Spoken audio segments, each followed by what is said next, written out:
Hih. Akyat na naman tayo sa taas.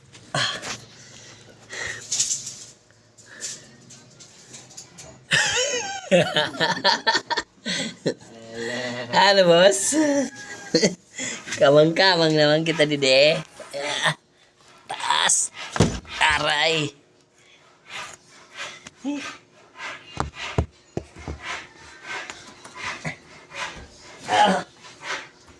Sa nila.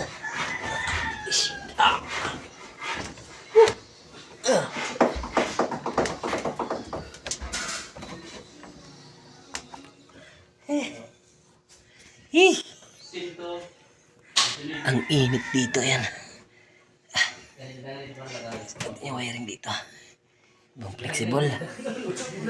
Huh? Subos dito. Bisa tayong tatap. Yan, ito nga pala yung bagong project natin na bahay.